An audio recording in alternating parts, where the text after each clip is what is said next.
Hello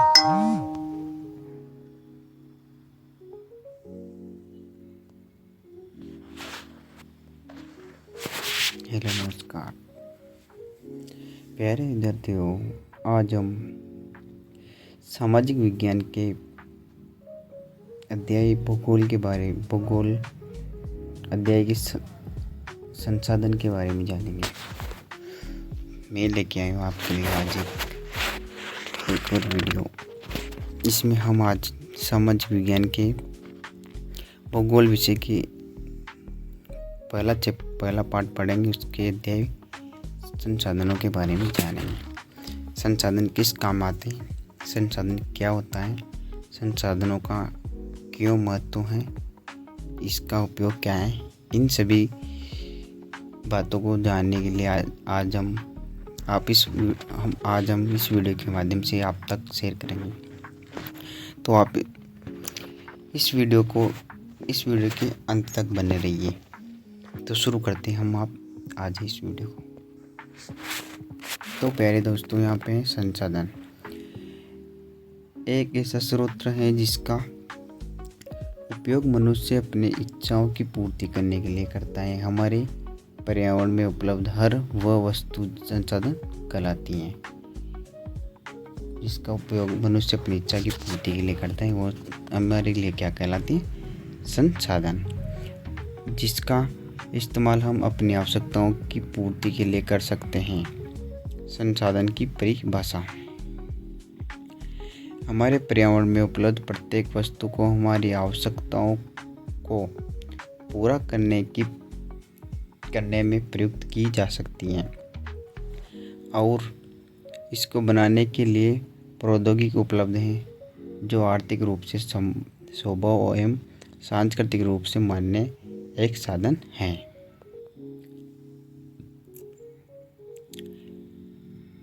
भौतिक रूप से संसाधन वातावरण की वे प्रक्रिया हैं जो मानव के उपयोग में आती हैं। संसाधन कितने प्रकार के होते हैं? संसाधन दो प्रकार के, प्राकृतिक संसाधन, मानवीय संसाधन। प्राकृतिक जो प्रकृति द्वारा हम यूज करते हैं। प्राकृतिक के अंदर आता है नवीनकरण योग्य और अनवीनकरण योग्य। अनवीनकरण योग्य में आता है पुनःचक्रीय और अचक्रीय। चक्रीय में आता है धातु, अचक्रीय में आता है जीवाश्म ईंधन। नवीनकरण में आता है जिसमें दो प्रकार के होते हैं, सतत और जैव। सतत में आते हैं जैसे पवन, जल, और जैविक में दो प्रकार के होते हैं जैसे प्राकृतिक वनस्पति और अन्य वनस्पति। प्राकृतिक वनस्पति में आता है वन। और यहाँ पे है मानवीय। मानवीय के अंदर आती है संरचनाएं एवं संस्थाएं एवं मात्रा एवं गुणत्व। उपयोगी। प्राकृतिक मानवीय संसाधनों, मानव निर्मित संसाधन, ये सभी वस्तु का उपयोग मानव की आवश्यकता को पूरा करते हैं। एक वस्तु अथवा पदार्थ की उपयोगिता अथवा प्रयोज्यता उसे एक साधन बनाती हैं। समय प्रौद्योगिकी के दो महत्वपूर्ण कारक हैं जो पदार्थ संसाधन में परिवर्तन कर सकते हैं। प्रयोज्यता एक वस्तु अथवा पदार्थ की उपयोगिता अथवा प्रयोज्यता उसे एक संसाधन बनाती हैं। मूल्य। कुछ संसाधनों का आर्थिक मूल्य होता है जैसे धातु का आर्थिक मूल्य होता है। समय एवं प्रौद्योगिकी दो महत्वपूर्ण कारक जो पदार्थ को संसाधन परिवर्तन कर सकते हैं जैसे आग की खोज से खाना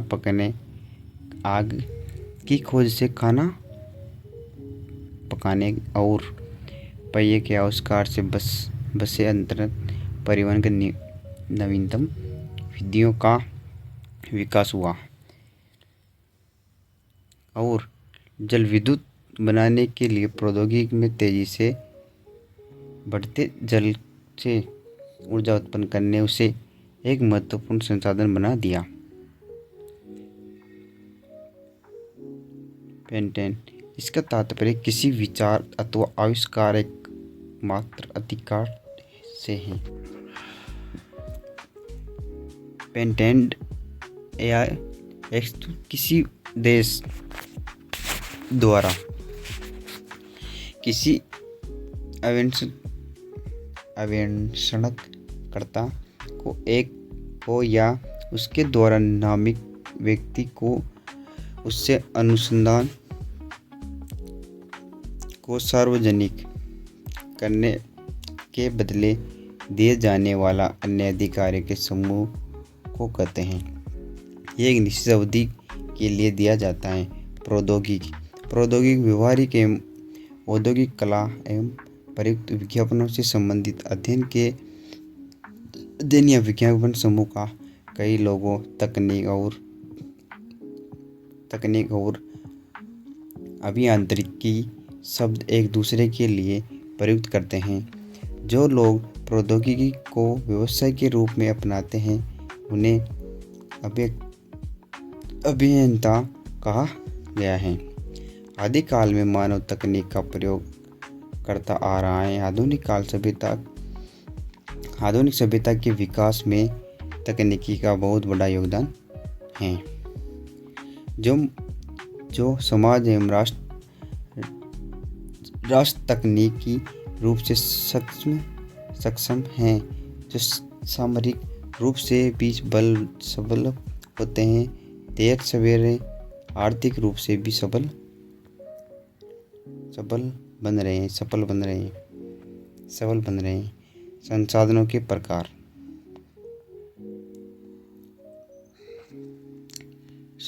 प्रकार। प्राकृतिक संसाधन। जो संसाधन प्राकृतिक रूप से और अधिक संशोधन के बिना उपयोग ले जाते हैं, जैसे प्राकृतिक संसाधन कहलाते हैं। वायु जिसमें हम सांस लेते हैं, हमारी नदी व झीलें का जल, मृदा एवं खनिज सभी प्राकृतिक संसाधन हैं। विभिन्न समूह प्राकृतिक संसाधनों का वर्गीकरण करने में विकास एवं प्रयोग के स्तर पर उद्गम, भंडार एवं वितरण के अनुसार किया जा सकता है। वास्तविक संसाधन वे संसाधन जिसकी मात्रा ज्ञात होती है। इन संसाधनों का इस समय उपयोग किया जा सकता है। महाराष्ट्र और दक्कन पठार की काली मिट्टी के भरपूर निरपेक्ष सभी वास्तविक संसाधन हैं। संभावित संसाधन वे संसाधन हैं जिनकी संपूर्ण मात्रा ज्ञात नहीं है, लेकिन इसका उपयोग भविष्य में किया जा सकता है।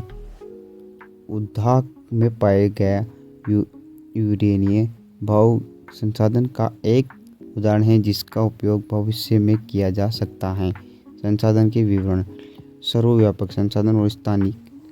सर्वव्यापक में जो संसाधन सभी जगह जाते हैं, जैसे वायु, उसमें हम सांस लेते हैं। स्थानिक वे संसाधन जो निश्चित स्थानों पर पाए जाते हैं, जैसे तांबा, लोहा। उत्पत्ति के आधार पर संसाधन। जैविक, अजैविक। जैविक संसाधन सभी सजीव होते हैं, जैसे पेड़ और जीव जंतु। अजैविक वे संसाधन जो निर्जीव होते हैं, जैसे मृदा और चट्टानें। पहले दोस्तों इसमें सवाल ऐसे आ सकता है कि जैसे जैविक, सजीव और निर्जीव में क्या अंतर है। तो सजीव वह जीव होते हैं, सजीव वो वस्तुएं होती हैं जैसे जीव होते हैं, जैसे पेड़ पौधे, जीव जंतु। और अजैविक, निर्जीव के अंदर वो आते हैं जिसमें जैसे चट्टानें, मृदा, इस प्रकार की। और यहाँ पे प्राकृतिक संसाधनों का विवरण। नवीकरणीय संसाधन वे संसाधन जो शीघ्रता एवं नवीकृत पुनः पूरी हो जाते हैं। इनमें से कुछ सीमित हैं और उन पर मानवीय क्रिया का प्रभाव नहीं होता है, जैसे सौर और पवन ऊर्जा। नवीकरण संसाधनों जैसे जल, मृदा, वन वन का लापरवाही से किया गया उपयोग उनके भंडारों को प्रभावित कर सकता है। क्या कर सकता है प्यारे दोस्तों? प्रभावित कर सकता है। दूसरा है अनवीनीकरण संसाधन। वे संसाधन जिनके भंडार सीमित हैं, ये भंडार एक बार समाप्त होने के बाद उनके नवीकरण अथवा पुनः पूरी होने में हजारों वर्षों लग सकते हैं, जैसे कोयला, पेट्रोलियम, प्राकृतिक गैस, जो मानव की अवधि के लिए बहुत अधिक है। सर्वव्यापक संसाधन और स्थानिक संसाधन। वे संसाधन सभी जगह जाते हैं। वे संसाधन जो सभी जगह जा सकते हैं उसे सर्वव्यापी संसाधन कहते हैं। जैसे वायु, इसमें हम सांस ले सकते हैं, कहीं पर भी जाकर हम सांस ले सकते हैं, तो इसे क्या कहते हैं? सर्वव्यापक संसाधन। अगला स्थानिक। वे संसाधन जो निश्चित स्थानों पर ही पाए जाते हैं, जैसे तांबा, लोहा, अक्सर। प्राकृतिक संसाधनों का विवरण भूभाग, जल, वायु, ऊंचाई जैसे अनेक भौतिक कारकों पर निर्भर करता है। मानव निर्मित कभी कभी प्राकृतिक पदार्थ तब साधन बन जाते हैं जब उनका मूल रूप बदल दिया जाता है। लोहा उस समय तक साधन नहीं था जब तक मानव ने उसे लोहा बनाना नहीं सीखा था। मानव प्राकृतिक संसाधनों का उपयोग पुल, सड़क, मशीन और वाहन बनाने में करते हैं, जो मानव निर्मित संसाधनों के नाम से जाने जाते हैं। औद्योगिक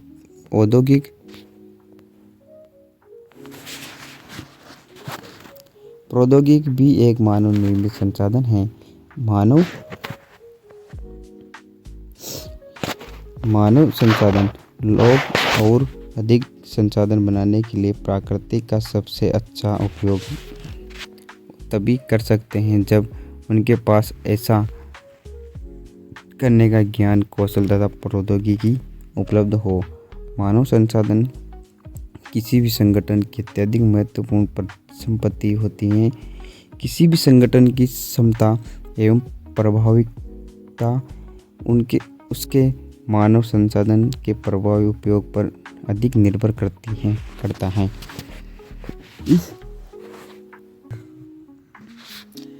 इस संसाधन की कीमतता को ध्यान रखते हुए अत्यधिक आवश्यकता के इसके विकास के लिए पर्याप्त ध्यान देना होगा। मानव संसाधन अधिक संसाधनों के निर्माण समर्थ होने के लिए लोगों की कौशल में सुधार करना। साधन संरक्षण। संसाधनों का सतर्कता पूर्वक उपयोग करना और उन्हें नवीनीकरण के समय देना। सतत पोषकीय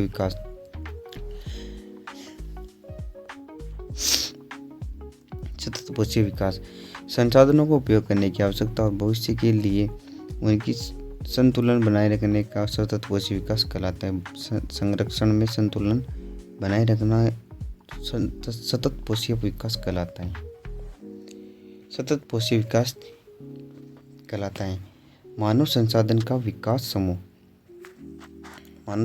विकास समूह कितने भागों में बटा हुआ है? तो यहाँ पे प्रमुख गतिविधियाँ और यहाँ पे अन्य गतिविधियाँ। पहला है छात्र प्रशिक्षण, औद्योगिक प्रशिक्षण कार्यक्रम, स्थानगत शहर, उदारती का सहयोग, कौशल हेतु प्रतिनिधित्व और संबंधित क्रियाकलाप। इसमें विद्यार्थी हेतु छात्रावास, नवीन वैज्ञानिकों और ऐसी राष्ट्रीय विज्ञान दिवस, APL और सूचनाओं की व्याख्या। इन प्रकार से 2 समूहों में बांटा गया है।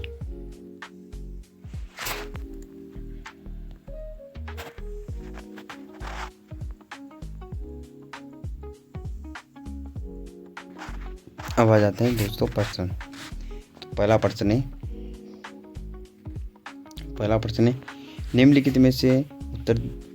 निम्नलिखित प्रश्नों के उत्तर दीजिए। पृथ्वी पर संसाधन असमान रूप में क्यों विस्तृत हैं? संसाधन संरक्षण क्या है? मानव संसाधन महत्वपूर्ण क्यों है? सतत पोषी विकास क्या है? तो इनका तो यहाँ पे उत्तर है, पृथ्वी पर संसाधन प्रचुर मात्रा में पाए जाते हैं। प्राकृतिक संसाधनों का विभिन्न भूभाग, जलवायु, ऊंचाई जैसे अनेक भौतिक परिवर्तन कारकों पर निर्भर करता है। पृथ्वी पर इन कारकों में अनेक विभिन्नताएं पाई जाती हैं। कई विभिन्नताओं के कारण पृथ्वी पर संसाधन असमान रूप में विकसित होता है। अब दूसरा सवाल है, संसाधन का संरक्षण क्या है?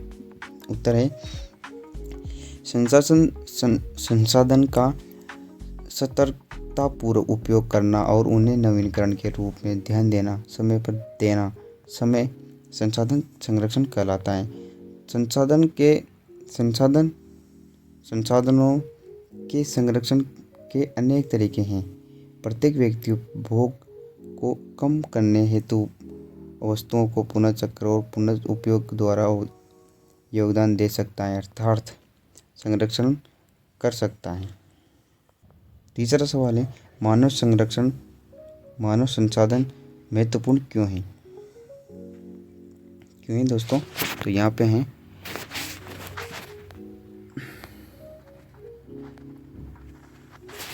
यहाँ पे तीसरा सवाल है, मानव संसाधन से तात्पर्य है लोगों की संख्या और योगदान, मानसिक योग्यता, मानसिक और शारीरिक से है। मानव संसाधन इसलिए महत्वपूर्ण है क्योंकि मनुष्य की कुशलता ही संसाधनों का प्रयोग में लाती है।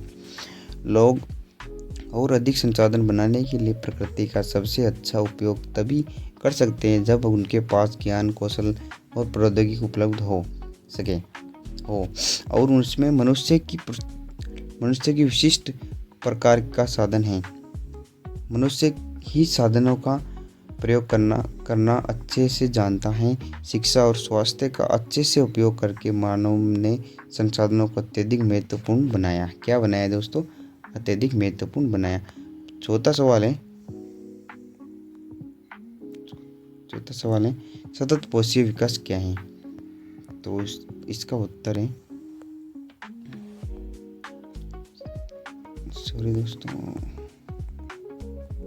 सतत पोषी का उत्तर है, संसाधनों का उपयोग करने की आवश्यकता और भविष्य के लिए उनकी संरक्षण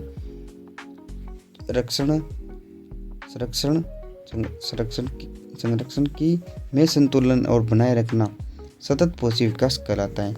उसकी देखभाल रखना, उसको अच्छे से रखना, सुरक्षित रखना, उसको क्या कहते हैं? सतत पोषी। इससे तात्पर्य ये है कि संसाधनों का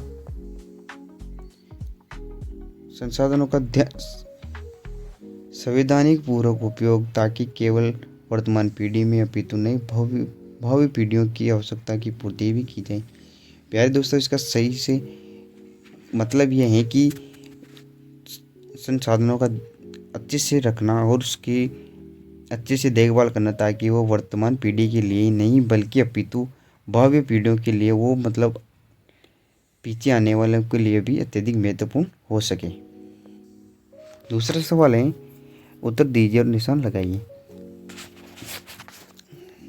निम्नलिखित में से कौन सा संसाधन निर्धारित नहीं करता है? कौन सा नहीं करता है प्यारे दोस्तों?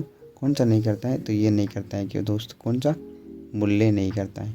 निम्नलिखित में से कौन सा निर्मित संसाधन है?